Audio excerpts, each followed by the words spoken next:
Hola a todas y a todos quienes nos acompañan el día de hoy, martes 7 de noviembre, martes de ciencia, con este segundo periodo de charlas.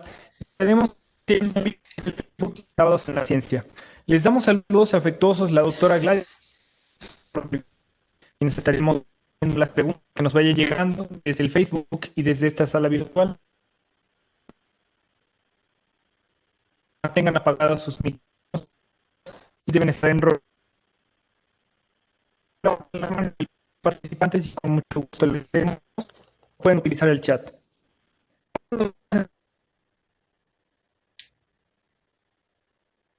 El doctor Cristian Alejandro del Final. El día de hoy, el tema de los y bueno, él es del Instituto de Investigaciones Biológicas aquí con nosotros en pantalla. El doctor Cristian es biólogo con especialidad en biología de la Universidad de Lausana, estudió la maestría en ciencias en manejos de ecología AC, becario de CONACYT, y realizó un doctorado en la Universidad Autónoma de Querétaro y actualmente es investigador del Instituto de Biológicas. Te damos la bienvenida, Cristian, y en este momento con tu charla. Adelante. Gracias, Rodrigo. ¿Me escuchan bien? Porque te escuchamos un poco cortado. Nada más confírmame si me escuchan bien. Sí, sí, te escuchamos bien. Ok, muchas gracias por la invitación. Buenas tardes, doctor Trigos, Rodrigo, muchas gracias. Gladys, y a todos los que se dieron el tiempo de estar aquí en esta charla. Básicamente, va a ser una charla un poco reflexible. Voy a poner sobre la mesa tres puntos importantes que los van a ver por ahí numerados, uno, dos, tres. Pero sobre todo, no me voy a enfocar mucho a poner citas bibliográficas y referencias, no porque no sean necesarias, sino simple y sencillamente porque lo que intento es, con esta pequeña charla, despertar un poco la curiosidad de los propios y extraños que nos están escuchando, para que volteen a ver más adelante alrededor de lo que tienen, de sus casas, particularmente toda la gente que nos está escuchando de Jalapa. Eh, es importante que lo, lo vean. Bien, ¿de qué hablamos? Básicamente vamos a hablar un poquito de fauna silvestre de nuestros vecinos. Todo el mundo sabemos y ahorita en la actualidad es sabido y en las noticias es sumamente concurrido eh, de todos los procesos de degradación de los que estamos hablando, ¿no? Y tenemos evidencia tácita ahorita de lo que está pasando en muchas partes, tanto de la República Mexicana como del mundo, y tenemos un problema muy grave de degradación de ecosistemas. La respuesta de esa degradación de ecosistemas las vemos día a día, como los ejemplos los tenemos ahorita en el sureste mexicano, eventos de inundación, deslaves, pérdida de agua, sequías extremas en el norte, y eso lleva consigo un sinnúmero de consecuencias sobre la flora y la fauna.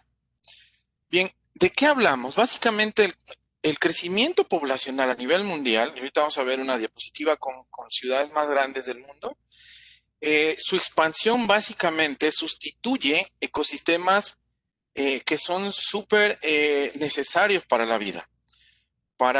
vida propia del ser humano, de tal forma que estamos sustituyendo bosques, como en este caso que se ven aquí, que son bosques en la Marquesa alrededor de la Ciudad de México, por ciudades y carreteras. Pero ¿qué pasa con nuestra fauna? ¿No? ¿Qué pasa con todas esas especies de flora y también de fauna que básicamente nos proveen de un sinnúmero de servicios ambientales que muchas veces no los vemos?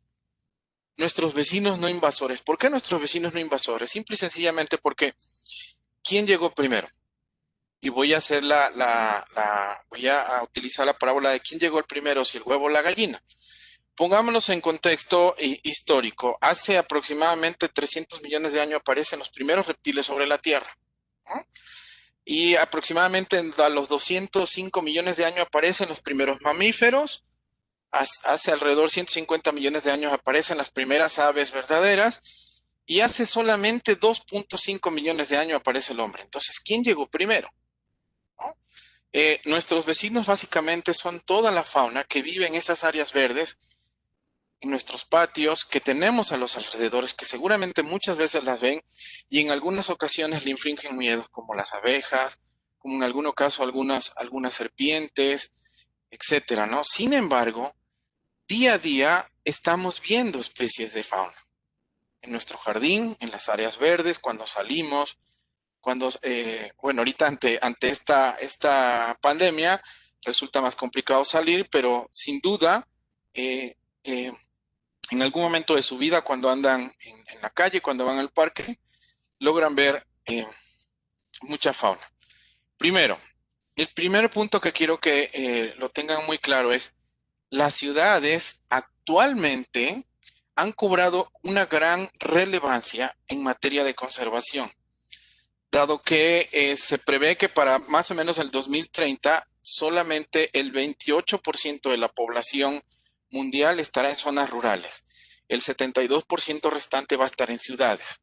Y actualmente las ciudades se han convertido en áreas de soporte para esa comunidad ecológica altamente especializada, precisamente por su declive en este cambio global que se está dando a raíz de todo el calentamiento global y la sustitución de los ecosistemas. Como primer punto, ¿de qué estamos hablando? Primero, el crecimiento de los centros urbanos a nivel mundial y particularmente en Latinoamérica probablemente no tenga planeación. Este crecimiento trae consigo procesos muy fuertes que modifican todo el entorno natural y lo podemos ver cuando vamos en alguna carretera, podemos ver desmontes masivos para la introducción de nuevos fraccionamientos, nuevas plazas comerciales, carreteras, nuevos desarrollos agropecuarios, y esto trae un cambio completamente en la matriz del paisaje, es decir, lo que era en un momento dado tenía condiciones naturales propiamente dichas, cambia su uso de suelo, actividades netamente antrópicas. Y con ello desaparecen muchas características biológicas que nos proveen de diversos servicios, que en los últimos 15 a 20 años, este contexto de servicios ambientales o servicios ecosistémicos ha estado mucho sobre el discurso político y sobre la mesa. ¿Y qué pasa con ello? Pues un proceso fuerte de faunación, es decir, un proceso de pérdida de nuestra fauna. Hablando en términos genéricos de toda la fauna, ¿no? Insectos y vertebrados. Bien, estos asentamientos humanos básicamente han evolucionado y principalmente como son de generación no necesariamente espontánea, pero son sin planeación, obedecen básicamente a intereses y crecen de una manera desmedida. De tal forma que podemos hablar acerca de tener 2.000 millones de habitantes sobre el territorio eh, del globo terráqueo, y México, en México particularmente, la Ciudad de México se encuentra dentro de esas 10 ciudades más grandes donde las áreas verdes, donde se guarda esa fauna que queda, cobran gran relevancia. La Organización Mundial de la Salud en los últimos años ha promovido muchísimo en que las ciudades, particularmente las megalópolis, mantengan un stock aproximado entre 9 y 15 metros cuadrados por área verde. Es decir, que por cada habitante de una zona urbana debería de existir en esa misma ciudad alrededor de 10, 15 metros cuadrados de área verde. Esos metros cuadrados de área verde mantienen una importante cantidad de fauna, que si lo sumamos todos en conjunto tenemos nuestros parques y nuestras áreas naturales protegidas citadinas. De tal forma que ese modelo de urbanización que se propone por medio de la Organización Mundial de la Salud intenta generar este cambio de función en la estructura de estas áreas verdes de tal forma que se puedan rescatar tanto la riqueza de especies como los servicios ambientales y evitar la pérdida. Eh, en este mundo globalizado podemos ver cómo han crecido de manera inusitada las grandes ciudades y los países. Asia es de los países es de los continentes más poblados, particularmente por dos países, China e India. Sin embargo, en Latinoamérica sobresalen tres países que están densamente poblados, que son Estados Unidos, Brasil y nuestro país. Aunque en nuestro país la mayor concentración de población se encuentra en el centro sur. En el norte del país también es un sitio que en la actualidad está creciendo las ciudades de manera inusitada. El segundo punto es la expansión urbana, ¿no? Las ciudades básicamente poseen un importante papel en la conservación y lo podemos ver cuando salimos a los parques, debido a que genera su propio microclima, es decir, eh, el clima, el microclima que se genera en las ciudades, que se porta en las ciudades, se mantiene más estable. Por lo general, entre 1.5 y 2 grados, a diferencia de cuando estamos en un bosque abierto, ¿no? Es decir, para la fauna y para muchas especies de flora, este microclima estable significan condiciones adecuadas para poder sobrevivir.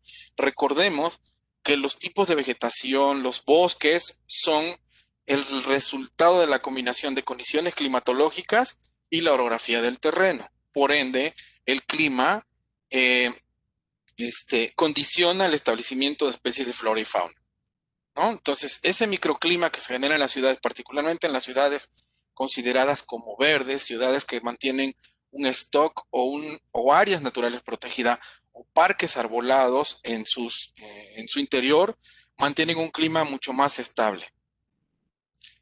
Este es un ejemplo de cómo crecen las ciudades de manera descontrolada. Es un ejemplo que ilustró la Escuela de Negocios de Nueva York de cómo crecen las megalópolis a nivel mundial. Es el ejemplo de la Ciudad de México. Vamos a ver si se reproduce.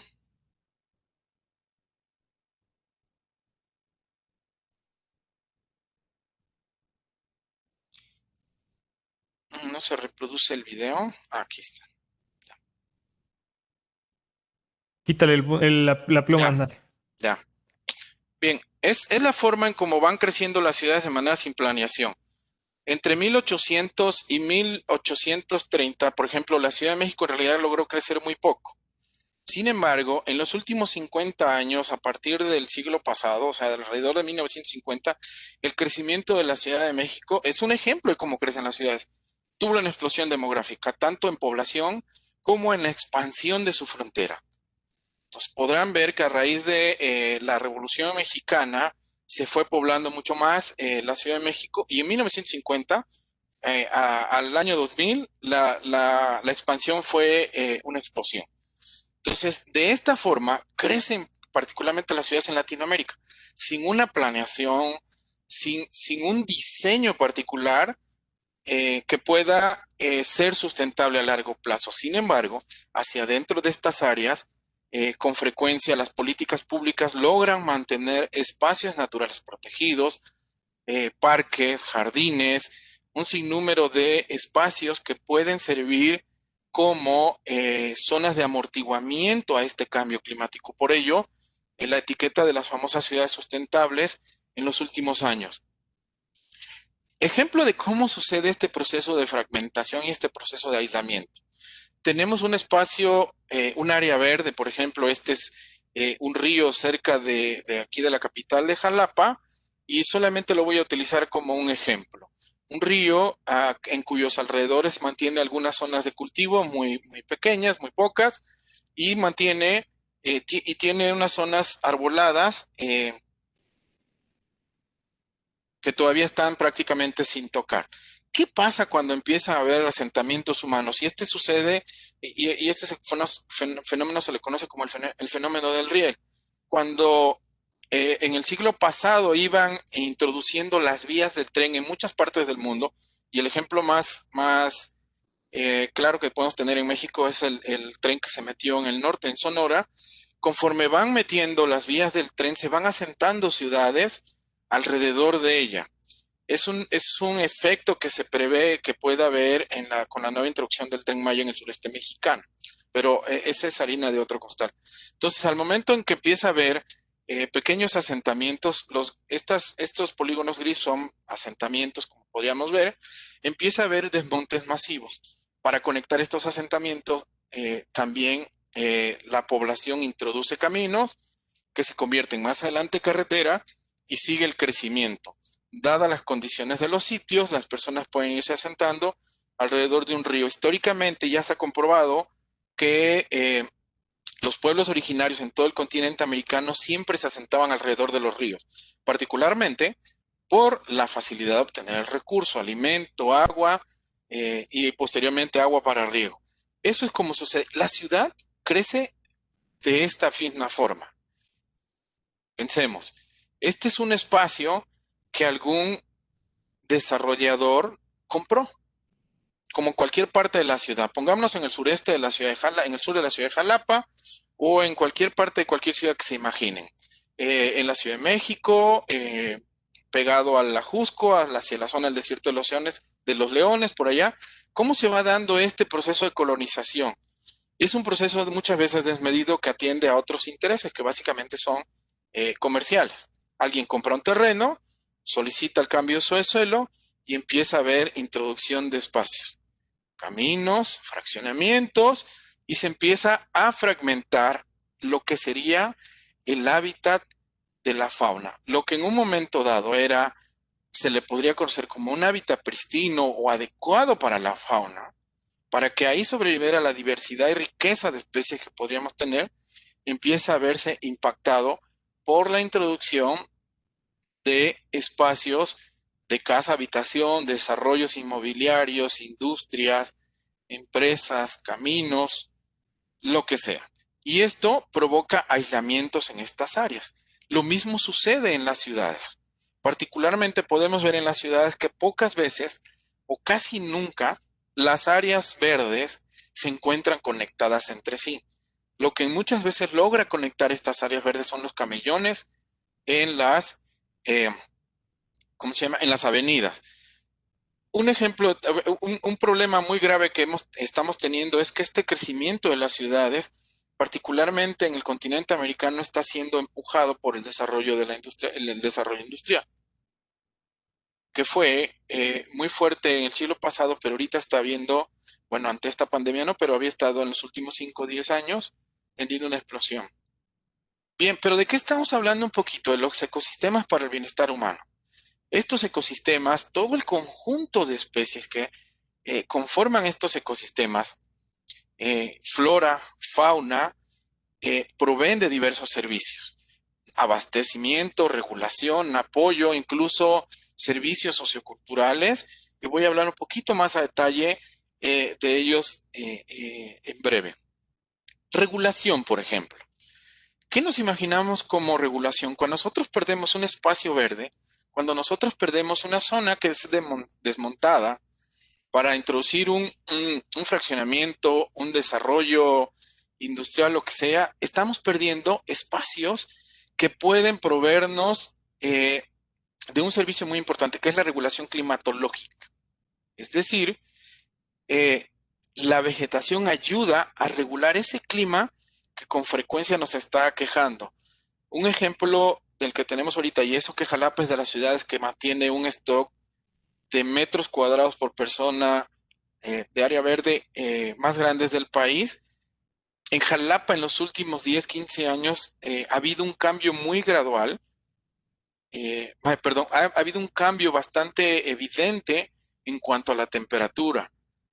Antiguamente llovía muchos meses en el año, alrededor de 5 o 6 meses. Actualmente pueden llover 2 o 3. La temperatura ha incrementado de tal forma que algunas especies ya han migrado hacia las zonas verdes que tenemos en Jalapa y sus alrededores. Podemos ver ya tucanes que con frecuencia eran solamente vistos en ecosistemas más tropicales como selvas.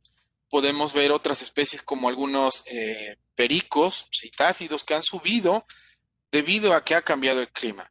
Pero una especie particularmente que se ha movido con este cambio climático que hemos tenido en esta zona, particularmente es el Aedes aegypti, es el mosco transmisor del dengue. En los últimos años, en los alrededores de la ciudad de Jalapa, Coatepec, y es un ejemplo que les estoy poniendo porque está sucediendo en todo el país. Ha habido una explosión de casos de dengue en sitios donde históricamente no había, por este efecto del cambio del clima. Es un ejemplo de la regulación. El año pasado fue publicado este artículo que me llamó mucho la atención y es un artículo que intenta identificar todos estos vacíos de conocimiento que tenemos alrededor del crecimiento de las ciudades y los efectos que tiene la biodiversidad. Lo engloba en dos grandes efectos, los directos y los indirectos. Los unos tienen que ver básicamente con lo que conoce como el metabolismo urbano, es decir, todo ese efecto de consumo que se tiene como parte de las zonas urbanas y sobre todo el cambio de uso de suelo. Y la otra es lo que etiqueta como el metabolismo de la forma rural, es decir, todo lo que se transforma de alrededor de las megalópolis, de las zonas urbanas, para poder abastecer de recursos de consumo a estas ciudades. De tal forma que, por ejemplo, se calcula que para el 2030 vamos a ser en el mundo alrededor de 1.2 billones de personas. Y es decir, que sustancialmente los impactos directos acumulativos los vamos a tener, si los juntamos todos, en una superficie aproximadamente de 300.000 kilómetros cuadrados. Parece poco, pero es un mundo de superficie. Y podríamos estar perdiendo muchísima riqueza que no puede ser necesariamente palpable como una moneda de cambio, pero sí como un servicio. Y se está viendo. ¿De qué hablamos cuando estamos hablando de fauna silvestre en las zonas urbanas también? Hablamos de perder cuando nosotros perdemos alguna especie, cuando nosotros perdemos algún espacio protegido donde se mantienen esas especies, hablamos de perder procesos de polinización, control de plagas, control de insectos, recreación paisajística, que tanto nos gusta ir a caminar a parques urbanos, eh, cambia la estructura de las áreas naturales protegidas cuando se pierden, por ejemplo, especies que son dispersoras de semilla, el mecanismo que ayuda a promover esa arquitectura de los bosques se pierde, procesos de regeneración y con ello se incrementa el problema de erosión cuando no hay vegetación y todo esto. Y esos servicios y muchos otros más son indispensables para la vida en las ciudades y particularmente para la vida del ser humano. Todos los que estamos escuchando esta charla, que estamos aquí intentando platicar un poco, dependemos de el producto que vamos a comprar al mercado, de lo que vamos a comprar a las verdulerías, del queso que vamos a comprar a las lecherías. Todo ello está proveído como un servicio ambiental de forma directa e indirecta por muchas especies de flora y de fauna. ¿Sí? ¿Cuál es la importancia particularmente de la fauna silvestre en ciudades? Bueno, ayuda al equilibrio ecológico básicamente, es auxiliar en actividades agropecuarias, como ya lo vimos, particularmente insectos y aves, son cruciales en el proceso de polinización, así de fácil, y dispersión de semillas. Tiene la fauna silvestre efectos en la socioeconomía. En algunos casos, por ejemplo, las actividades de aviturismo, que se lleva a cabo mucho en los parques citadinos, son atracciones turísticas e incluso llegan a tener una rentabilidad. Actividades deportivas, todas esas, valor científico, valor comercial, etcétera, ¿no? El proceso de defaunación. ¿Qué pasa con nuestra fauna? ¿No? Entonces, esta fauna silvestre que se encuentra en las ciudades, que normalmente vemos en algunos sistemas de cableado de electricidad, que con frecuencia vemos atravesándose las carreteras y las calles en la noche, a esta fauna se le conoce como fauna sinantrópica. No voy a entrar mucho en el término para no, no confundirnos de más, pero la fauna sinantrópica son todas aquellas especies de fauna silvestre que prosperan en zonas urbanas y que llegan a coexistir en zonas urbanas y suburbanas con el hombre. Aquí tenemos un ejemplo, este es el cacomixtle o le llaman siete rayas, cintillo, cola anillada. Basariscus es el género de esta especie y con frecuencia lo vemos en algunos patios, sobre todo zonas de traspatio que tienen arbolado o que están pegados con algún área verde, ¿no? Entonces, cuando estudiamos estas especies en las zonas urbanas, estamos hablando de ecología urbana. Estamos estudiando estas relaciones que existen entre la fauna y su entorno. Interacciones que se dan con el ser humano y sus procesos. Básicamente, la expansión de diversas actividades de origen antrópico que son esenciales para la vida, son las que están teniendo estas interacciones y son las que afectan más profundamente los ecosistemas rurales y por ende los ecosistemas rurales. Voy a hablar del estudio del caso de Jalapa, de cómo ha sido el proceso de ampliación de la ciudad y cuál es nuestra fauna que está siendo afectada y cuál es nuestra fauna que tenemos aquí, es decir, nuestros vecinos.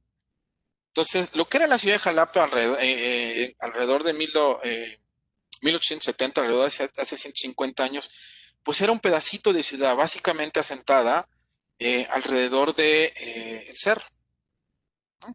Esta es la ciudad de Jalapa, el Cofre de Perote era un pedacito de ciudad muy pequeño que básicamente empezó a crecer también con la introducción del ferrocarril y con ello se logró perder una gran diversidad. La ciudad de Jalapa ha cambiado básicamente en los últimos 150 años de esta forma. Eh, Teníamos esto hace 150 años y en los últimos 50 años ha crecido esto. Esto era en 1950 y esto es como lo tenemos hasta el 2010. En la actualidad, 10 años más, la ciudad ha crecido mucho hacia esta zona sur, de tal forma que esa expansión urbana ha tenido fuertes impactos, particularmente sobre la zona de bosques tropicales que se asienta en el sureste de la ciudad, en colindancia con el municipio de Emiliano Zapata.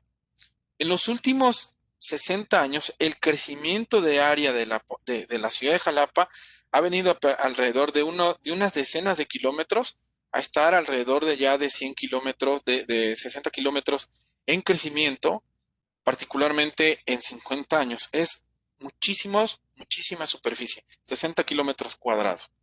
Este es un gráfico que ilustra cómo ha ido cambiando la ciudad de Jalapa, ¿no? 1776 y 1963. Y actualmente 2010 y 2020 está un poco más amplio hasta acá. Con ello, así ha sido el crecimiento de todas las ciudades, particularmente en Latinoamérica. Este es solo un ejemplo. Y con ello se van perdiendo importantes zonas de mantenimiento de biodiversidad.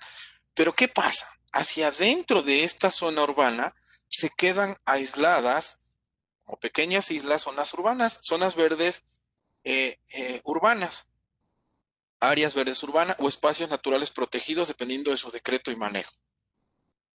Entonces, el tercer punto, la expansión urbana. Básicamente, en algunas partes del mundo, y particularmente en Latinoamérica, las ciudades se están convirtiendo en últimos refugios de vida para muchas especies de aves, mamíferos, anfibios, reptiles y plantas, ¿no? Y esto lo podemos ver con mucha facilidad. Los que están aquí en Jalapa, si cuando tengan la oportunidad, ahorita no, pero cuando tengan la oportunidad de hacer un paseo por la USB, el Centro de Artes y Deportes de nuestra universidad, para que vean la cantidad de aves que podemos ver ahí, en la zona de los lagos, etcétera, ¿no? Entonces, de esto estamos hablando. Y estos dos son particularmente dos actores clave en las ciudades, particularmente en las ciudades tropicales, que son los tlacuaches, que son estos marsupiales, y los mapaches, ¿no? ¿Quién no ha visto un mapache? Un tlacuache. Entonces, las noticias actuales en cualquier parte del mundo, este es el ejemplo, pues biólogos urgen a cuidar las áreas verdes, se está perdiendo un sinnúmero de arbolado, deforestación, etcétera. ¿Y qué está pasando con la fauna jalapeña? Mucha está migrando y mucha está migrando. Un ejemplo de ello es la aparición de tucanes en nuestros parques. En estos parques se encuentran alrededor de la ciudad. Esta fotografía fue tomada en el Parque Natura y esta especie es una especie que básicamente se distribuye en ecosistemas más tropicales que lo que antiguamente era el mosaico de Jalapa, que eran bosques mesófilos de montaña. Estos son nuestros vecinos, un sinnúmero de especies que podemos encontrar en los parques e incluso en nuestras casas. Les voy a lanzar un reto. Todos los días, cuando tengan la oportunidad, los que tienen la oportunidad, al momento de levantarse, si tienen oportunidad de salir al jardín, asomarse por la ventana, solamente pónganse a escuchar y vean cuántas especies o cuántos cantos diferentes de aves ven, es que escuchan, cuántas especies de insectos ven, si ven por ahí algunos reptiles, algunas lagartijas, y se van a dar cuenta de que el vecino que está en junto es esta fauna. Es un reto. Esta es nuestra ciudad. Repito, este es el centro geográfico de la ciudad, que es el Cerro de Macultepec, un área natural protegida, y por donde quiera que andemos en Jalapa vamos a encontrar zonas arboladas, pero también hay en los últimos años esas zonas arboladas han ido desapareciendo. Jalapa es un mosaico de vida, encontramos especies que se han ido, básicamente han estado migrando a Jalapa y sus alrededores. No voy a entrar en detalle con nombres científicos, pero en los últimos años hemos estado detectando especies como coyotes, que son carnívoros o mesodepredadores que se encontraban más hacia el ecosistema tropical eh, y un poco hacia el ecosistema templado, hacia el cofreperote, pero no alrededor prácticamente de la ciudad, ¿no? Coralillos, algunas ranas, iguanas, ¿no? Eh, estos carpinteros que son muy comunes. En los últimos, este tigrillo fue también fotografiado en los alrededores. Tlacuaches, que son básicamente lo que más hay, ¿no? Algunos zorrillos, zorras grises, seguramente en algunos parques que por ahí tengan cerca de su casa los van a ver. Un sinnúmero de especies de aves, especies icónicas del bosque mesófilo de montaña, y todas estas son nuestros vecinos, viven alrededor de la zona urbana, adentro de la zona urbana. Estas especies en muchas ocasiones se encuentran fuertemente aisladas. ¿Por qué? Las áreas naturales protegidas en la mayoría de las ciudades o los espacios verdes y las zonas verdes donde está esta fauna, repito, no están conectados, de tal forma que especies que tengan más problemas de desplazamiento, como algunos reptiles y algunos mamíferos, pueden quedar aislados. Y eso, con el paso del tiempo, trae problemas genéticos graves. Para el caso de las aves, la película es otra. Las aves tienen la facilidad, al igual que los murciélagos, de poder desplazarse grandes distancias. Entonces, ¿qué vemos? Algunas veces hemos visto con frecuencia especies atropelladas que se están intentando mover de un sitio a otro. Estos son mapaches que tenemos en la zona, en nuestro instituto, igual que acomixtras, ¿no? Estas especies de aves son fotografiadas ahí en la USB y es un mosaico de vida. Esta es solamente una embarrada del mosaico de vida que tenemos como eh, especies. Pero ¿dónde están estas especies? Seguramente las han visto por ahí y estoy casi seguro que a partir de ahora, la próxima vez que salgan, van a voltear a ver qué aves se escuchan o qué especies se escuchan. Un ejemplo de lo que tenemos. Jalapa es de los espacios que se conoce como de los espacios más verdes a nivel país. Se supone que superamos la media de metros cuadrados de área verde por habitante. En los últimos años, según los censos, en Jalapa se encuentran alrededor de 510,000 personas, ¿no? Con una densidad aproximada de 3.500 personas por kilómetro cuadrado. Esto que vemos aquí son los espacios verdes protegidos o las áreas naturales protegidas que tiene Jalapa a su interior, sin sumarle áreas verdes privadas, sin sumarles patios que tengan arbolados, sin sumarle parques y jardines que no son decretados áreas naturales protegidas, de tal forma que la superficie se incrementa. Estos son algunos refugios de esta fauna silvestre que estamos viendo. Este es el Parque Ecológico Macuitepec, es una isla prácticamente en la ciudad. Quien conozca este parque podrá ver que alrededor de ella es básicamente una plancha de cemento.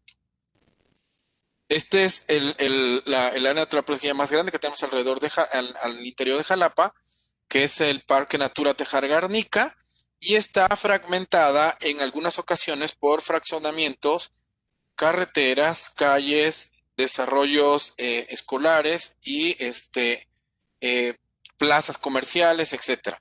Pero es el macizo de vegetación fuera de el archipiélago de bosques y selvas de la capital, el más grande que tenemos, muy tropicalizado. Este es el Parque Francisco Javier Clavijero, que se junta con el Parque La y el Santuario Bosque de Niebla, que también es una de las áreas naturales protegidas más grandes, y particularmente esta zona está, mantiene relictos de vegetación típica de la región, que es el bosque mesófilo de montaña. Sin embargo, tiene en su interior desarrollos inmobiliarios y fraccionamientos. Este es el Cerro de la Galaxia, donde se encuentra RTV, ahí en finanzas, y es un espacio que prácticamente se encuentra aislado de otras áreas verdes por calle. Sin embargo, por aire sí tiene conectividad. Entonces, ¿de qué estamos hablando cuando la Organización Mundial de la Salud nos dice que por persona nos toca alrededor de 9 metros cuadrados? Estamos hablando de esto, de la superficie. Por ejemplo, si Jalapa tiene un censo de 509,000 personas, necesitaríamos aproximadamente 4,500,000 metros cuadrados de área verde, es decir, 4,5 kilómetros de kilómetros cuadrados para poder soportar o que tengamos esa calidad de vida que dice la Organización Mundial de la Salud. Si sumamos las áreas naturales protegidas, solamente las áreas naturales protegidas, no llegamos a los 9 metros, llegamos a los 6,25 metros cuadrados por persona, es decir, por debajo de la media. De tal forma que por cada 100,000 personas en una ciudad necesitaríamos la cantidad o el espacio del tamaño de la ciudad de Monterrey o de Guadalajara para poder soportar a 100,000 personas. De tal forma que Jalapa eh, estaríamos hablando de eso. No, no, más bien, para el caso de México, estaríamos hablando de ciudades de este tamaño de pura área verde para poder soportar o que cada persona tenga sus 9 metros cuadrados. Si a esto le sumamos cafetales y todo lo demás que se encuentra alrededor de nuestra ciudad, seguramente sí llegamos a los 9 metros. Y la fauna, pues ahí está. ¿Y qué hacer? Yo los invito a que cuando tengan la oportunidad con todas las precauciones sanitarias, es si pueden salir a algún parque, disfrútenlo, disfruten esa ANP sin dañarla. Si ves algún animal o tienes el encuentro con alguna especie como tlacuaches, serpientes, es mejor alejarse. Es mejor alejarse que vandalizarlo.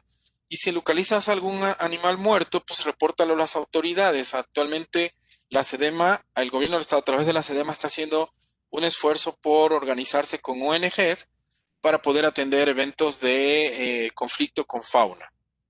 Entonces visita los parques, básicamente disfruta de esos sitios, participa en procesos sociales. Esto sería básicamente todo de mi parte. Si tienen alguna duda, alguna pregunta, y esta es una panorámica de la ciudad, de lo que tenemos. Gracias. Muchísimas gracias, doctor Cristian. Qué interesante plática. Pues bueno, esperamos que las personas del público se animen a hacer preguntas y bueno, tienen el chat, pueden levantar la mano a través del panel de participantes y con mucho gusto les vamos a dar la voz. Se encuentran habilitados los micrófonos para quienes quieran participar activamente. Ok, Eh, los invito, perdón, los invito sí. en la página de RTV, de Radio y Televisión de Veracruz, se encuentra este video, nuestros vecinos silvestres. Hay otros videos más. Si los gustan consultar, es una muestra de lo que estamos intentando hacer para difundir el cuidado de estas especies en las zonas urbanas. Muchísimas gracias. Y ahí están los contactos. Ay, no sé, ahí están los contactos de Cristian. Ahí está, ahí está. ¿Vas a poner el video? Sí, es que tenemos un premio, perdón, tenemos un proyecto no tanto de ciencia ciudadana, tenemos una colección fotográfica científica en en el instituto eh, de fotocolecta, ya sea personal con teléfonos o alguna cámara en particular, y somos depositarios de este tipo de material que puede ser de gran ayuda. Entonces, invitamos a la ciudadanía, estos son los contactos, que si llega a tomar una foto aceptable, bastante legible, nos las pudiera mandar y anotando las coordenadas para que podamos tenerlo en el acervo fotográfico. Esta es la muestra del video. Está en línea, les repito, es de un proyecto de la Secretaría de Educación con Radio y Televisión de Veracruz.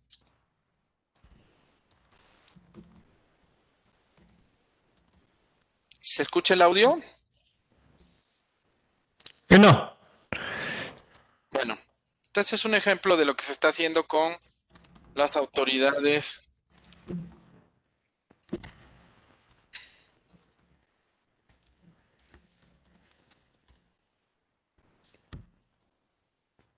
Entonces lo pueden consultar en esa página que les estoy poniendo aquí, ese y otros videos. Hay de murciélagos, de plantas carnívoras, de jardines botánicos, de muchas otras especies. Eso sería todo, Rodrigo. Muchísimas gracias, Cristian. Pues tenemos la participación de Armando Chacón. Si gustas habilitar tu micrófono. Venga, Armando, saludos. Hola Cristian, ¿cómo estás? Bueno, Bien, bien, pues encerrado. pues no queda de otra. Oye, fíjate que con mucha atención, bueno, Rodrigo ya a decir que todo el tiempo pregunto, pero bueno, me gusta Ah, mucho está bien. la divulgación aquí.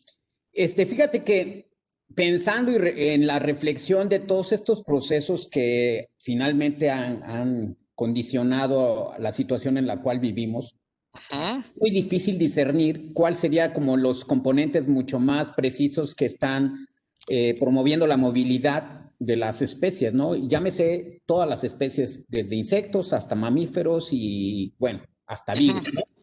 Pero yo pienso que es muy difícil y lo he dicho en otros temas, seguimos teniendo la desventaja que la divulgación de la ciencia, que la divulgación de la protección y el cuidado y el desarrollo sustentable en términos de una calidad de vida mejor, con estos referentes que dices de cantidad de vegetación que necesitaríamos por persona, pues muy difícil podríamos sustentarlo en el largo plazo, ¿no?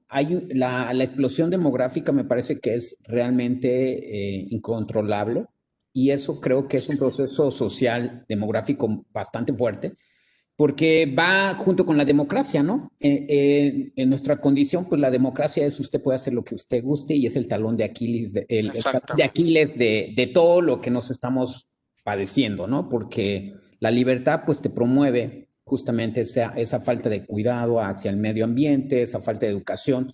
Afortunadamente, pienso que la promoción a los niños sería lo más importante y creo que es la apuesta a largo plazo porque difícilmente de una edad en adelante va a haber una conciencia distinta. Y lo veo con las políticas públicas urbanas, con las políticas públicas de recursos para mantenimiento de biodiversidad y protección.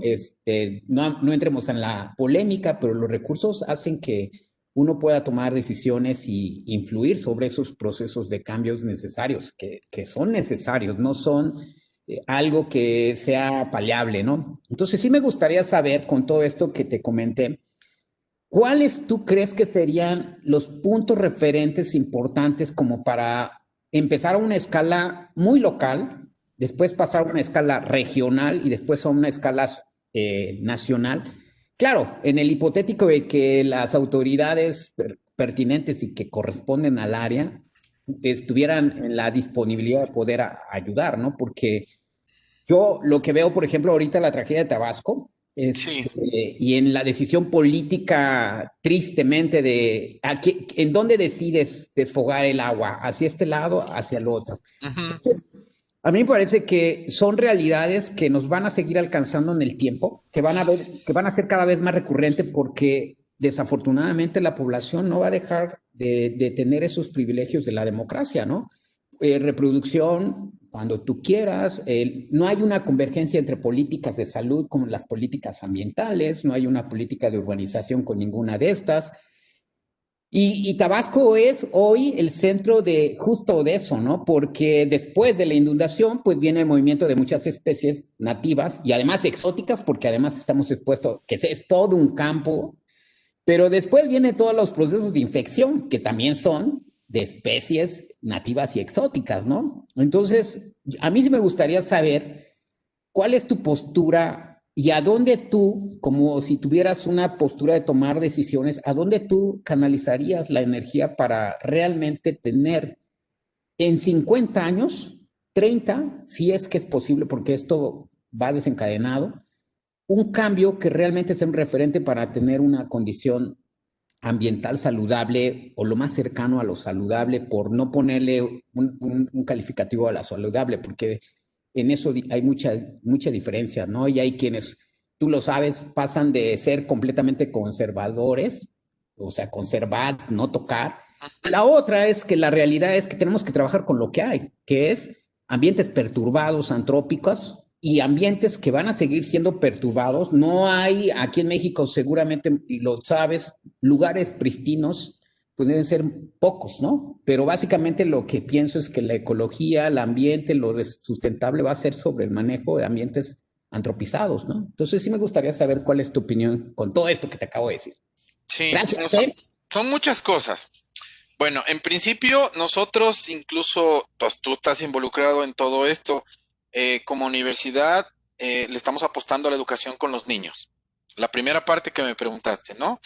Eh, a la educación con los chicos, porque a nosotros, cuando nosotros éramos infantes, básicamente esto ni siquiera estaba sobre la mesa, ¿no? Ni siquiera lo veíamos en las escuelas y ahorita nosotros estamos empujando muchísimo a eso con Rodrigo en la universidad, con la SEP, incluso tenemos un proyecto de capacitación con docentes en la SEP para que metan en sus agendas, en vez de que los chicos cuenten jirafas e hipopótamos, cuenten tlacuaches y coyotes, que es lo que tienen en el patio de su casa. Una. Otra, efectivamente el proceso de la democracia no te da libertad de hacer lo que se te antoja, básicamente, ¿no? Te da, más bien, ese proceso democrático, en vez de hacerte libre de pensamiento, te deja libre de decisión y hacen lo que tú decías, es hacemos lo que se nos antoja con los terrenos y las políticas públicas de desarrollo inmobiliario, de expansión de las ciudades, no son aplicadas. Eso le va a dar al traste a todas las ANP citadinas y lo podemos ver en el ejemplo que tenemos aquí. La otra cosa que yo apuntaría es, y es a lo que estoy intentando apuntar con SEDEMA, es estos espacios naturales protegidos, estas áreas verdes urbanas, que sean prácticamente intocables, que sean para uso recreativo y educativo, pero que sus decretos efectivamente no se transgredan con el paso de la estafeta de un gobierno a otro. Esa es la postura que estamos intentando empujar y resulta complicado, ¿no? Tenemos el ejemplo más claro que tenemos y más cercano fue, eh, a ver si te acuerdas, San Juan del Monte, cuando construyeron el famoso libramiento Perote, se hizo una reproyección para cambiar el trazo del libramiento y librar San Juan del Monte, para que no lo partiera en dos el área natural protegida, ¿no? Pero la política o los políticos que estaban en ese entonces prefirieron partirla porque los 20 millones de pesos que se recobraron de la venta de la madera por haber limpiado ese pedazo de San Juan del Monte, pues quién sabe dónde quedaron, ¿no? Así. Eso le dio al traste a la reserva, la partió en dos, la aisló, pero además se perdieron cerca de 80, 90 hectáreas de bosque maduro que había ahí. Aunque la política dijera que no lo podían introducir, la justificación era por el bien del desarrollo del Estado, ¿no? Contra eso va a ser complicado competir, Armando. Y como bien lo dices, no quedan ambientes antropizados y trabajamos donde nos dejen. Apenas nos acaban, a lo mejor no sé si estés enterado, nos acaban de aprobar un proyecto de CONACYT, un grupal de varias instituciones de la universidad, de varias dependencias de la universidad y con el Colegio de Veracruz, para intentar medir la funcionalidad de nuestros espacios verdes como un modelo de desarrollo en ecosistemas neotropicales, ¿no? Si bien Jalapa es de las ciudades más verdes, las estamos perdiendo y tú estás viendo que hay una tropicalización y hay una desecación de zonas donde antiguamente teníamos mesófilo, actualmente ya están siendo acahuales de selva baja, vegetación secundaria y como bien lo dices, es lo que nos queda. Hacia allá le estamos apuntando, es a utilizar este artículo de base que es el que puse hace rato, del 2019, es los vacíos que hay, aprovecharlos, pero sí vamos a intentar poner sobre la agenda política qué es lo que pasa si quitamos esto. ¿Por qué estos servicios ambientales no lo ven los políticos?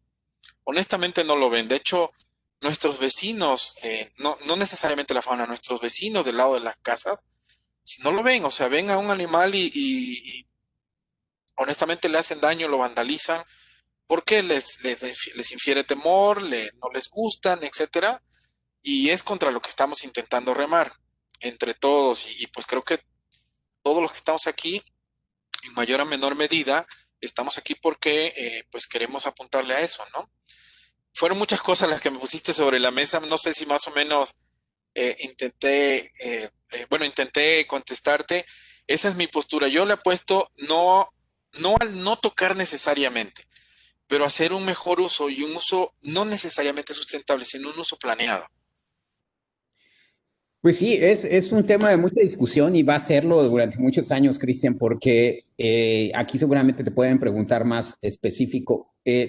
La costumbre de ver fauna cada vez más cercana con todos estos procesos que seguramente están llegando porque están perturbando otros sitios. Eso Exacto, está ocurriendo porque se está movilizando a sitios que ni siquiera exploraban antes, porque esos lugares todavía remanentes, perturbados, pues son los que ahora están siendo talados, desforestados, todo lo que se pueda dimensionar. Y lo más triste para mí, que es finalmente esa parte de desarrollo, pues es politizadamente dinero, ¿no? O sea, exacto.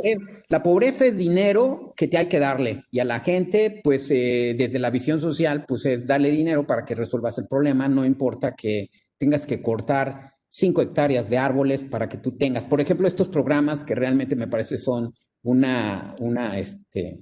pues una burla, ¿no? La gente ya está probado, hace años con la Revolución Verde lo que hicieron, hay que desmontar y les damos dinero para que ustedes cultiven, ¿no? Y desmontaron, desmontaron, desmontaron.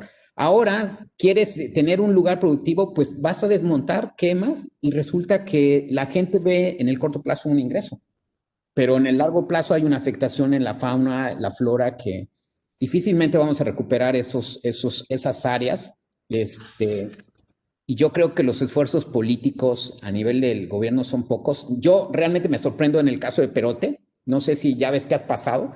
Esa Sí, deforestación que a lo mejor sin tanta planeación que han hecho los soldados, pues se ve, ¿no? Yo cada año que paso por ahí, cada vez que paso, realmente veo va incrementando la cobertura de árboles, ¿no? Van creciendo y eso, pues es notable, pero al final de cuentas, no sabemos muchas cosas como esto que tú estás platicando, ¿no? La fauna que está llegando, que está saliendo de ahí y lo que estamos haciendo nosotros como personas, dañando, perjudicando o simplemente, yo creo que somos peor, dañamos porque ni siquiera dejamos que las especies vayan ahí libres y que se muevan, sino que hay gente que sí he visto yo que ven a un tlacuache y le avientan el auto, ¿no? Y eso falta de conciencia en los adultos. Yo creo que es mejor hacerla en los niños, como bien dices, pues sí. una mejora, porque definitivamente es la mejor apuesta, ¿no? Y pues en medida de que las políticas públicas vayan reflexionando y haciendo caso. Muchas gracias, Cristian. Es un gusto discutir con estas cosas que siempre van a ser un tópico interesante. Pusiste muchos temas sobre la mesa. Creo que vamos a tener que hacer una videoconferencia para charlar porque sí, Es muy interesante. Y además, quedó. pues felicidades por el proyecto, porque son esas iniciativas las que hacen el cambio de poco a poco en las escalas, ¿no? O sea, definitivamente la opción más barata es no hacer nada. Y eso, pues definitivamente es la que no vamos a tener porque desafortunadamente también pensamos en el largo plazo, ¿no? Es Exacto. un estado de salud general, no es solamente un estado de salud al mediano y corto plazo, ¿no? Felicidades, Cristian. Sale, gracias Armando, un abrazo. Igualmente para ti. Muchas Rodrigo, gracias, Armando. ¿alguien más por ahí? Sí, tenemos comentarios desde el Facebook. Eric Ocaña dice: muchas gracias por la charla, doctor Cristian, muy interesante. Mm. Últimamente he visto que se promueven los huertos urbanos.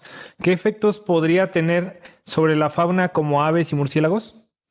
Ok, mira, desde la Facultad de Biología está esta promoción, el maestro Yadeneiro creo que es de los principales promotores. Es una iniciativa que ha funcionado en muchas partes del mundo, básicamente apuntalando a una política de suficiencia alimentaria, pero ha traído beneficios inusitados que no se veían venir. Por ejemplo, los huertos urbanos están proviendo de importantes refugios para especies menores, hablando en cuestiones de talla, particularmente insectos y aves, ¿no? Y estas especies que son parte importante del ecosistema citadino, andan dispersando tanto especies de flora como polinizando otras especies. El problema al que nos podemos enfrentar es la utilización de muchas especies exóticas en esos huertos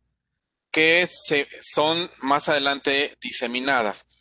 Me parece es una iniciativa muy buena. Las afectaciones en realidad van en el proceso de sustitución de una especie por otra, o sea, la introducción de especies exóticas, pero ante esto que estamos viviendo con falta de productividad alimenticia y todo lo que se nos viene encima, no es una iniciativa que esté mal vista, ¿no?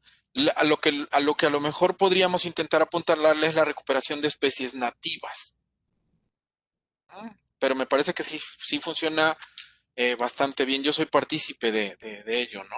De hecho, vas a las zonas donde hay huertos y viveros y ves un montón de especies de insectos y de aves. Gracias, Cris.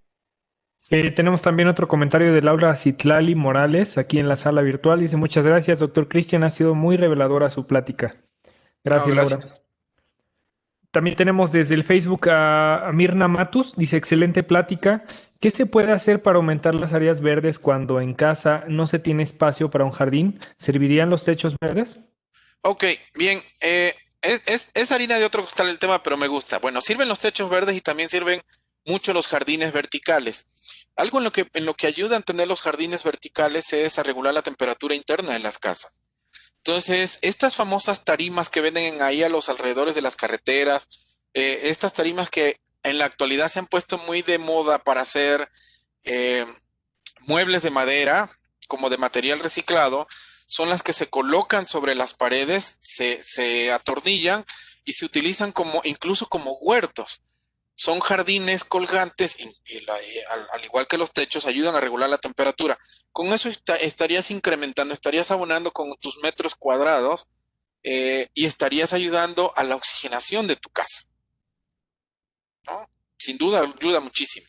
Yo les apuesto y yo les pido que cuando hagan este tipo de cosas, pues ojalá pudieran utilizar especies nativas. Si están en los alrededores de Jalapa, pues utilicen especies como la cuna de Moisés, como algunos helechos que son de la región eh, de este tipo de vegetación. Si están en ecosistemas más tropicales, más secos, como la selva baja, caucifolia, utilizar algunas otras especies como algunas cactáceas que pueden servir como alimento para algunas otras especies de fauna, pero ayudarían al proceso de regulación y estaríamos intentando incrementar los metros de áreas verdes. No sé si contesté la pregunta, Mirna. Bien. Y bueno, ese fue en Facebook, pero Ah, ok. yo creo que sí. No te preocupes. Sao Parejo dice muy interesante, doctor Cristian, muchas gracias. ¿A qué autoridades recomienda asistir en caso de encontrar un animal herido o muerto? Él sabe que me habla a mí, lo congela y luego yo paso por él, pero bueno. Este, Miren, actualmente estamos trabajando con la Secretaría de Medio Ambiente, con la SEDEMA del Estado. Estamos intentando armar un protocolo de atención a conflictos por fauna, y esto tiene que ver con la recogida de animales muertos. Y un actor clave para atender este tipo de situaciones, Sao, son las ONG. Tenemos en Jalapa alrededor de entre 25 y 30 ONG que tienen que ver más que bien con fauna. Muchas son de ONG que se dedican a refugios de perros, pero han actuado así, también atendiendo conflictos con fauna. Y se están intentando organizar para certificarlos a través de Profepa para que puedan atender este tipo de eventos, tanto de conflictos como reportar algún animal muerto. No hay un sitio como tal repositorio de animales muertos, pero sí hay algunas recomendaciones. En el caso de que sean mamíferos, el protocolo es el siguiente: nos mandan un mensaje, un correo electrónico, y vemos si lo podemos levantar. Básicamente no nos dedicamos a levantar animales muertos, sino especímenes que puedan servir para la colección de la cual soy encargado en el Instituto de Investigaciones Biológicas, que es la colección de mamíferos del estado de Veracruz. Igual para la de herpetofauna. La autoridad correspondiente para hacer el levantamiento de este tipo de animales, cadáveres, es Protección Civil. Sin embargo, es una dependencia que está rebasada, ¿no? Entonces, ahí es ahí donde entramos al quite de todas las demás instituciones, ¿sale? Ok, muchas gracias. Desde el Facebook, Ana Delfín, muy bonito trabajo. También tenemos un comentario de Maris Delfín. Es importante hacer conciencia sobre la importancia de la fauna silvestre. Es recomendable esta gran charla. Eh, Vamos a Laureta Aparicio. Gracias por compartir con nosotros. Ojalá que el proyecto con los docentes sea muy fructífero. Saludos afectuosos, doctor Chris. Tenemos también un proyecto de concientización. Felicidades. De Salvador Martínez Olivares. Por favor, si quieres habilitar tu micrófono. Salvador, Sí, sí, ¿me escucho? te escuchamos. Venga, Chava. Buenas noches, doctor. Buenas noches. Primero que nada, muchas gracias por la charla. Está muy interesante porque es un tema que cada vez se va a hacer más, va a tener más impacto en nosotros como estudiantes y como profesionistas y como lo que sea, ¿no? Y lo que quería preguntar es sobre los corredores biológicos, específicamente en Jalapa. La verdad no sé si tenga o no. Y en ese caso, en caso de que, bueno, sé que puede tener, pero ¿cómo podemos resolver la situación de la falta de corredores biológicos si ya existen demasiadas construcciones que impiden pues el paso desde estos manchones de vegetación donde habitan las especies, el traspaso a otras áreas de la ciudad? Entonces, qué otras alternativas existen si ya no hay posibilidad de hacer corredores biológicos? O si sí la hay, ¿cuál es, no? Ok, Esa es mi pregunta. bien, Chava. Gracias. Creo que lo vas a agarrar de tema de tesis. Ahí. Este, Fíjate que resulta muy complicado porque implicaría tener que mover alguna construcción o mover alguna casa para poder conectar áreas naturales protegidas. Acuérdense de la máxima, para unir dos puntos, la distancia más corta es una recta, ¿no? Pero los animales no siempre se mueven en una recta para moverse de un espacio a otro, particularmente van sorteando muchos obstáculos y esos obstáculos que van sorteando o los sitios por donde se mueven los animales es lo que intentamos, lo que vamos a intentar conocer con el proyecto este que vamos a desarrollar actualmente en la ciudad. Hay muchas iniciativas, particularmente Costa Rica, una parte en Colombia y Alemania, de conectar básicamente un sitio con otro de forma aérea, con puentes diseñados para la fauna, eh, eh, donde ayuda muchísimo a que los animales se puedan estar moviendo. Sin embargo, necesitamos de muchísima educación de la gente para que esto pueda suceder. ¿A qué me refiero? Si tú vas a ver a lo mejor a algún cuatí pasando una calle de un lado a otro a través de un puente aéreo que esté constituido como si tuviera, por ejemplo, lianas artificiales, alguna estructura de metal, etcétera, seguramente va a haber alguno aquí en México. Seguramente va a haber alguien que le va a disparar o le va a tirar de piedras. Nos resulta muy complicado conectarlas de manera terrestre las áreas naturales protegidas y lo más que vamos a poder hacer va a ser que permanezcan estos camellones y el poco arbolado que tenemos para que funcionen como un efecto de stepping stone, es decir, como si tuviéramos piedras en el camino y que las especies fueran brincando de un sitio a otro. Y es lo que actualmente están haciendo. Van brincando a través de los camellones, atraviesan calles llenas de tráfico, de manchones, de patios, de fincas citadinas, para irse moviendo.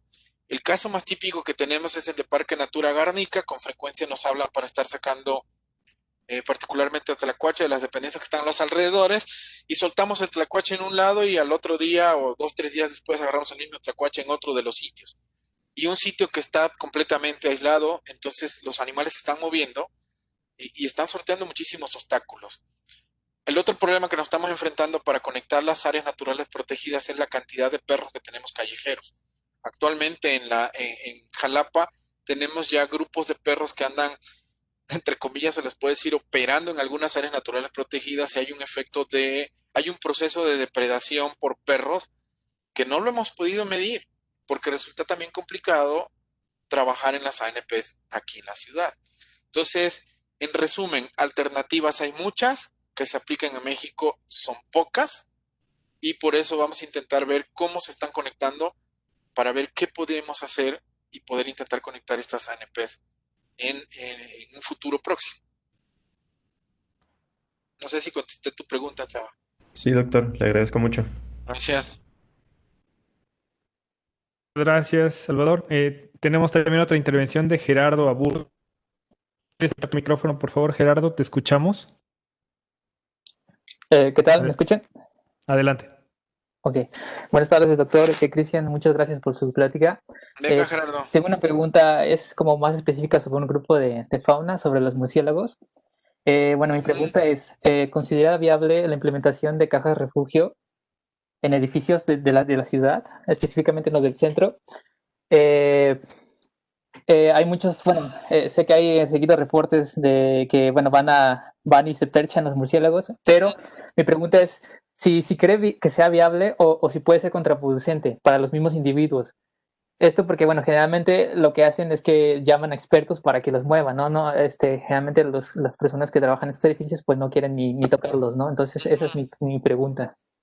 Sí, mira, Gerardo, sí es viable lo de las cajas refugio, pero repito lo que dije hace rato con Armando, no puedes implementar una medida si no educas a los que van a estar alrededor de esa medida, ¿no? Yo podría meter cajas refugio en la normal, en los edificios del centro, en la Prepa Juárez, lo que sea, pero a todos los asistentes a esos edificios los tengo que educar o por lo menos tengo que difundir el por qué estamos haciendo esta medida, de tal forma que pueda ser efectiva. De nada va a servir, como tú lo dices, es poner la caja refugio y que se convierta en una trampa mortal para los animales porque sabiendo que están ahí, puedan hacerles daño a diversas personas. Te repito, sí es viable lo de las trampas refugio, pero tiene que ir acompañado con un proceso de difusión y de socialización de la efectividad de estas medidas, ¿no? Ya lo habíamos propuesto para el caso de la normal, la doctora Cristina Maxwini ha empujado muchísimo algunas estrategias para poder proteger a los murciélagos, pero que también se proteja a la gente, pero resulta complicado, aún con educadores, ¿vale? Ok, Pues yo sí lo ok. recomiendo. Gracias, doctor. Gracias, Gerardo. También tenemos desde el Facebook y Macapaca. Gracias por su plática. ¿Cómo se puede resolver o se resuelven los problemas de conectividad entre la fauna que no se puede mover porque está aislada para resolver el problema de variabilidad genética? Ok, bien. Eh, esa es la gran interrogante, ¿no?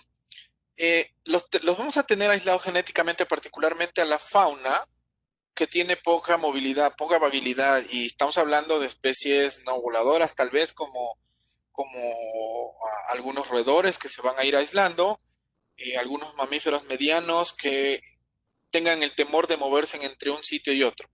Resulta complicado que yo pueda conectar un área natural protegida con otra, pero lo que sí puede resultar viable es el proceso de educación y el proceso de señalización en sitios cercanos donde sepamos que la fauna se está moviendo entre áreas. Eso nos ha funcionado en carreteras, donde se han identificado pasos de fauna, eh, para poner señalética y que los conductores y los transeúntes puedan identificar que son sitios donde atraviesa probablemente fauna y con eso ayudar al intercambio genético. La parte más complicada no es poner un letrero ni decirle al conductor aquí vas a circular a 30 kilómetros por hora porque hay paso de fauna. Lo que resulta complicado es cuando no esté la autoridad observando, sabemos que no lo van a respetar porque ha sucedido. Y con ello no estaríamos ayudando a que se conecten genéticamente. La otra opción es hacerlo de manera artificial, pero no es recomendable. Estar moviendo individuos entre áreas, aparte de resulta muy costoso, tendríamos que tener prácticamente estudios genéticos de la mayoría de los individuos del grupo de especies para poder tener esa representatividad y saber cómo mover nuestras fichas. Un ejemplo de movimiento genético que se está haciendo con individuos para poder incrementar esa variabilidad son los proyectos de reintroducción de especies en riesgo. Lo que se hizo con el hurón de patas negras, lo que se hizo con el cóndor de California, lo que actualmente se está haciendo con el lobo, y ha resultado muy complicado, solamente con una especie hablando. Entonces, creo que a lo que le tenemos que apostar, sin duda, es a la educación. Si vemos un tlacuache moviéndose de los berros a una zona por ahí cerca de cafetales o lo que sea, dejarlo, pero no lo hacemos. Y sí resulta muy, muy complicado. Una parte importante del proyecto que vamos a tener es, precisamente se va a medir la variabilidad genética entre especies de aves y cómo se están moviendo entre las diferentes áreas naturales protegidas para ver con este grupo modelo para ver cómo se está dando esta conectividad genética entre los parches. ¿Vale? Ok, gracias. También tenemos desde el Facebook a Macuyeika, Sí, Wixa, ya vi Macuyeica. desobediente. Sí, Más proyectos como estos. Gracias a todos los investigadores de la UB Biología y en especial al doctor Delfín por su entusiasmo, ok. interés y compromiso por promover arduamente el cuidado de la fauna silvestre. Sí, ya vi. Gracias. De Tania Ojeda, muchas gracias, excelente información. Desde el Facebook también tenemos a Cristian de Jesús Vasquino. Excelente plática, doctor Cristian. Gracias por compartir con nosotros su trabajo. Saludos a todos. Gracias, gracias. Eh, vamos a darle agotado ahorita las preguntas, pero tenemos una referente a la revista La Ciencia y el Hombre. Perfecto. También tenemos desde el Facebook a Macapaca. Muchas gracias. Entonces, Aida, si quieres, puedes habilitar tu micrófono y tu cámara para que te podamos escuchar y ver tu anuncio.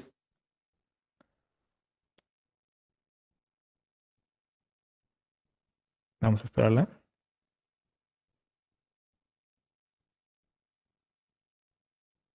Hola, buenas tardes. Bueno, ¿es posible habilitar el micrófono, no así la cámara?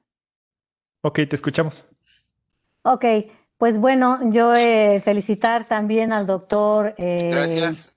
Cristian y precisamente derivada de esa reflexión que esta tarde ha tenido con nosotros, pues yo quiero agradecer que me permitan entrar con ustedes a hacer consecuente esta reflexión acerca de todos los efectos que las grandes ciudades han tenido en la fauna, en, en las interacciones biológicas que realmente necesitamos conocer. Entonces, yo quisiera, qué lástima que no se puede compartir la cámara, pero yo quiero invitarlos a leer el nuevo número, el número que está circulando desde septiembre ya, y que es relativo a interacciones biológicas, en donde tanto la Facultad de Biología como los diferentes institutos, diferentes universidades, porque tenemos a la Universidad de Yucatán, a la UNAM, al INECOL incluso, pues como toda una serie de investigadores se han reunido pues para levantar la voz, sobre esa reflexión tan necesaria en estos tiempos de pandemia, ¿no? Que es que entendamos cómo estamos interactuando con la fauna, con la flora, con los ambientes, con nosotros mismos, ¿no? Las interacciones de hombre a hombre, las interacciones hombre-animal, y conocer un poco también de las interacciones y esas asombrosas interacciones que ocurren entre animales. Entonces les queremos invitar a descargar de manera gratuita la revista La Ciencia y el Hombre en su volumen 33, el número 3 de este año, que trata precisamente de las interacciones biológicas y que viene muy a juego con la conferencia que ha dictado hoy el doctor Cristian, porque van a poder ustedes encontrar artículos sobre qué pasa con los murciélagos y la COVID, ¿no? Un poco deshacer mitos acerca de los búhos y lechuzas que han sido perseguidos, a encontrarnos con unas relaciones extraordinarias, ¿no? Entender que hay hormigas zombies que se relacionan con los hongos de manera bien, bien sorprendentes. Y pues desde la salud ambiental y desde la social, reflexionar acerca de la biodiversidad. Y pues eso, invitarlos a, por favor, entren ahora mismo. Rodrigo tan amablemente ha compartido en el chat el vínculo en donde solo dando un clic ustedes van a poder visitar este número y pues hacer eco un poco a la reflexión que esta tarde nos ha traído el doctor Cristian y a la que creo que todos debemos abonar desde diferentes frentes, y los jóvenes, los niños y la gente de a pie, no tan solo la gente interesada en la ciencia, pues debe conocer temas importantes que, bueno, el grupo de investigadores que trabaja para este número de la revista La Ciencia y el Hombre hace un esfuerzo por hacer una especie de traducción de lo que la ciencia está haciendo y contarles a ustedes historias acerca de este tipo de relaciones tan importantes que irónicamente, pues bueno, nos tienen ahora metidos en nuestras casas. Entonces, desde las pantallas ahora, les invitamos a interactuar con nuestra revista también y, bueno, a hacerle eco un poco a la reflexión de esta tarde que ha sido muy, muy interesante. Agradezco a Rodrigo, a Gladys, al doctor Ángel Trigos y a nombre de la revista La Ciencia y el Hombre, pues les invitamos a leernos. Buenas tardes. Muchísimas gracias, maestra. Y pues también tenemos otro comentario de Samara Peralta. Felicidades al doctor Cristian Delfín por su entrega y pasión a lo que hace. Saludos desde Córdoba, Veracruz. Gracias. Sam. Pues, Cristian, no sé si nos pudieras dejar alguna breve pensamiento, algo que tú nos quieras compartir. Pues no, más bien Rodrigo, el reto. Y básicamente los reto a observar con suma concentración durante un periodo de tiempo corto el jardín de su familia, el área verde más cercana. Básicamente por la mañana es mejor y estoy seguro que ustedes van a ver, observar el mundo de que platicamos hoy. Vamos a observar diversas especies de aves, insectos, probablemente algunos reptiles, algún tlacuache si observamos de noche, buscando frutas o alguna especie de ave. Entonces yo los invito a este reto, ¿no? Y los invito también a que visiten nuestras áreas naturales protegidas cuando sea viable, con todas las medidas, para que en verdad sientan y respiren de esto de lo que hablamos. Ese servicio ambiental que la flora y la fauna nos está dando sin cobrar. Y muchísimas gracias, Rodrigo, muchísimas gracias al doctor Trigos y a todos los que hicieron posible esta charla, que se tomaron el tiempo de escuchar esta pequeña reflexión que tuvimos a bien llevar a cabo. Perfecto, pues desde el Facebook dicen todos felices y satisfechos. Muchas gracias, gracias Gladys. Pues con esto podemos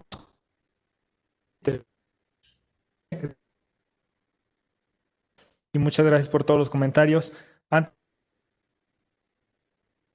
de la Universidad Veracruzana y de la Academia Mexicana de Ciencias, nuestros colaboradores, Difusión y Comunicación Universitaria, y el doctor Cristian, quien se encuentra y quien estuvo con nosotros la tarde de ciencia de hoy, les agradecemos habernos acompañado en esta charla. Les esperamos el día martes 24 de noviembre con la charla ¿Qué es, qué estudia y para qué nos sirve la química orgánica? Por el doctor Omar Cortesano Arellano del Instituto de Ciencias Básicas de la Universidad Veracruzana, por el mismo enlace en punto de las 5 de la tarde. Muchas gracias a todos y que tengan bonita tarde. Gracias, cuídense mucho. Hasta luego. Adiós.